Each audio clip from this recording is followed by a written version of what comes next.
Good morning friends, मैं ममता वाजपेयी भोपाल से।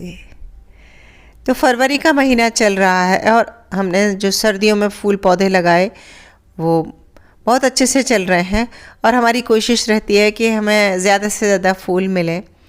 और आप सामने जो ये पौधा देख रहे हैं इसका नाम है अलायसम और बड़ी आसानी से लग जाने वाला ये पौधा है। और हमारे यहाँ गवर्नमेंट नर्सरी है जहाँ बहुत आसानी से पौध मिल जाती है और 1 रुपये का 1 यानी कि 100 रुपये का 100 इस तरह से पौधे मिलते हैं। तो मैं मिक्स करके लाई थी सीजनल, उसमें ये अलायसम भी था और भी बहुत सारे थे जो मैं एक एक करके शेयर करूँगी। तो आज इसकी अलायसम की केयर के बारे में बात कर लेते हैं। तो इसको मिट्टी वेल ड्रेन्ड चाहिए और कोई भी सीजनल प्लांट जब हम गमलों में लगाते हैं, छोटे उसमें लगाते हैं, तो खाद भी चाहिए। तो मैं जिस तरह से मिट्टी बनाती हूँ समझ लीजिए कि अगर हमें किसी कटोरी से नाप रहे हैं तो समझ लीजिए कि 7 कटोरी अगर मिट्टी है तो 3 कटोरी के आसपास खाद डाल दूँगी, 1 कटोरी रेत डाल दूँगी उसमें। और जब हम मिट्टी बनाते हैं तो थोड़ा सा फंगीसाइड साफ नाम का आता है वो भी डाल सकते हैं, 1 चुटकी 2 चुटकी हम राख भी डाल सकते हैं, ये सब डाल के। और अगर वर्मी कंपोस्ट नहीं है तो गोबर खाद डाल दें या किचन कंपोस्ट है आपकी, जो भी अच्छी कंपोस्ट वाली मिट्टी बनाएं। तो फिर देखिए इस तरह भरे भरे गमलों में ये अलायसम आएगा आपको। विशेष केयर किसी भी सीजनल प्लांट को बहुत नहीं चाहिए होती क्योंकि इनका जीवन चक्र बहुत लंबा नहीं होता। तो ये 30 से 35 दिन में आपको फ्लावरिंग देने लगते हैं। और हाँ, इसमें बड़ी भीनी भीनी सी खुशबू आती है तो ये पॉलिनेटर्स को भी अट्रैक्ट करते हैं। बीज से लगने वाला पौधा है।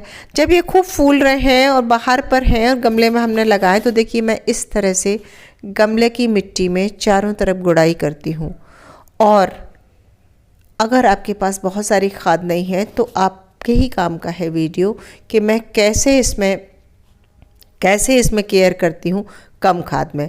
पहले तो जो ये फालतू के पौधे उगाए हैं इन्हें निकाल दें, इसे निदाई कह सकते हैं कि इसकी प्रॉपर निदाई गुड़ाई कर दें। और जो भी खरपतवार निकल रहा है, जो फालतू का पौधा निकल रहा है वो सब हटा दें। मेरी मिट्टी में देखिए धनिया टमाटर इन सब के बीज हैं तो ये निकल रहे हैं, तो मैं धनिया तो नहीं निकालूंगी क्योंकि धनिया जब यूज़ करूंगी तब उखाड़ लूँगी। अभी आज मैं गुड़ाई में निकाल कर फेंक नहीं रही हूँ। तो गमलों के चारों तरफ से गुड़ाई करने से क्या होगा, हवा पहुँचेगी, ऑक्सीजन पहुँचेगी, जड़ों को गुड़ाई करेंगे तो हवा पहुँचती है तो जड़ों को आराम से ऑक्सीजन मिलती है।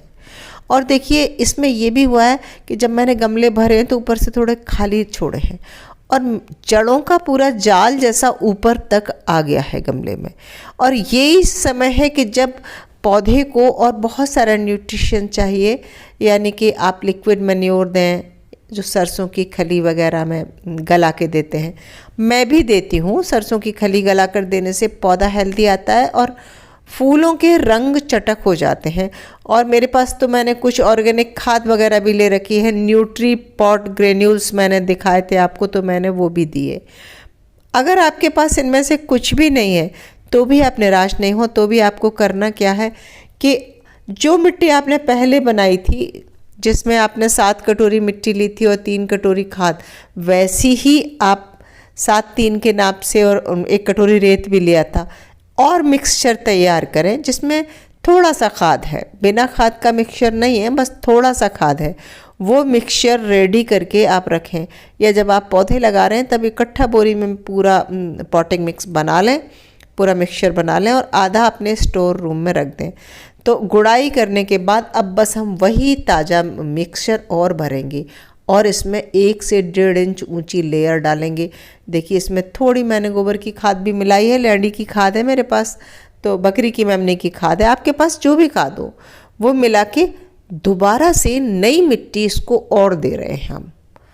ये जितनी मिट्टी अभी इसमें डस्टर में रखी है ये एक गमले में मैं पूरी भर दूँगी। तो ऊपर 1 इंच मोटी परत चढ़ा दूँगी।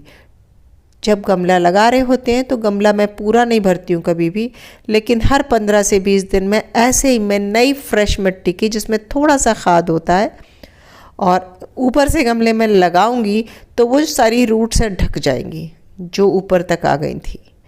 और देखना आप इसके बाद पौधे को एकदम से जब मैं पानी दूंगी ना, तो वही नए वाले पोषक तत्व पानी में घुलकर नीचे तक पहुँचेंगे, रूट्स को मिलेंगे और पौधे में अच्छी ग्रोथ होगी और पौधा और ज़्यादा नए नए फूलों से भर जाएगा। जब इसमें बहुत ज़्यादा फूल खिल चुके होते हैं और ये जो डंडी बहुत ऊंची चली जाती है और टॉप पे छोटा सा फूल रह जाता है, तब हम इसकी प्रूनिंग भी कर सकते हैं। अभी ये प्रूनिंग के लिए तैयार नहीं है, इसलिए मैं नहीं कर रही हूँ। तब अगर हम इसकी प्रूनिंग करेंगे तो किसी भी प्लांट की जब हम प्रूनिंग करते हैं या पिंचिंग कर देते हैं तो उसके अगले नोड पे से बहुत सारे नए अंकुर निकलते हैं और पौधा बिल्कुल घना हो जाता है। और ये केयर तो जो मैं अभी कर रही हूँ ना, अलाइसम की कर रही हूँ, ये किसी भी सीजनल प्लांट के लिए आप ऐसे ही केयर करेंगे तो आपको पक्का रिजल्ट मिलेगा। और आपके पास खाद नहीं है तो आप ज़रा सी खाद मिला के सादा सी मिट्टी की भी लेयर डालेंगे ना, और फिर आप एक बार डाल के देखना और फिर आप मुझसे बताना कैसा रिज़ल्ट मिला। ये मैं अपने अनुभव से बता रही हूँ। होता क्या है कि हम इस तरह हम जब एक्सप्लेन करते हैं कि 30% गोबर खाद या 20% वर्मी कंपोस्ट, तो इतना सारा परसेंटेज खाद का मिलाकर हम अगर छत पे बहुत सारा उगा रहे हैं तो उसका मतलब हो जाता है हर साल बहुत सारी नई खाद ऐड करना। तो वो मैं नहीं कर पाती हूँ। मैं पुरानी मिट्टी में भी बहुत ज़्यादा नई खाद नहीं मिलाती हूँ क्योंकि उससे वज़न बढ़ता है। तो क्या करती हूँ, इसी मिट्टी में से कुछ मिट्टी बचा लेती हूँ और उसमें थोड़ी सी खाद डाल के, और ये मैं केयर करती हूँ। और ये कब तक चलेंगे फूल, ये भी मैं आपसे बात कर लूँ।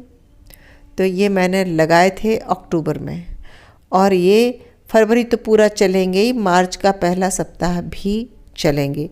हाँ, ये इस पे भी निर्भर करता है कि मौसम कैसे तेवर दिखाता है। जैसे अभी थोड़ा ठंडा मौसम है, ओस झड़ रही है, तो इनकी ग्रोथ फास्ट हो रही है। जैसे ही टेम्परेचर ज़्यादा बढ़ेगा तो ग्रोथ पे फ़र्क आ जाएगा, नई फ्लावरिंग स्लो हो जाएगी। फिर चाहे हम ग्रीन नेट लगाएं या कुछ भी केयर करें, कि केवल ग्रीन नेट लगाने से कुछ नहीं होता। मौसम का जो हवा का जो तापमान होता है उससे भी बहुत फ़र्क पड़ता है। और हाँ, जब भी इनके जो पीले पत्ते पड़ रहे हैं ना नीचे, तो इनको ज़रूर हटा देना चाहिए।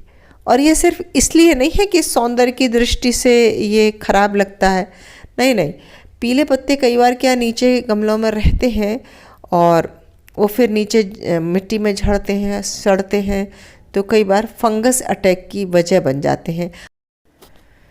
तो यदि आपने भी अलाइसम लगा रखी है तो जो काम मैंने बताए हैं वो फटाफट कर लीजिए और ढेर सारे नए फूल आएंगे आपके अलाइसम में। और उम्मीद है वीडियो अच्छा लगा होगा, ज़रा भी अच्छा लगा हो, या वीडियो आपको ज़रा भी काम कर लगा हो तो फिर मुझे लाइक ज़रूर करें, शेयर भी करें, सब्सक्राइब तो मुझे कर ही लें। मिलते हैं अगली वीडियो में, तब तक के लिए नमस्कार।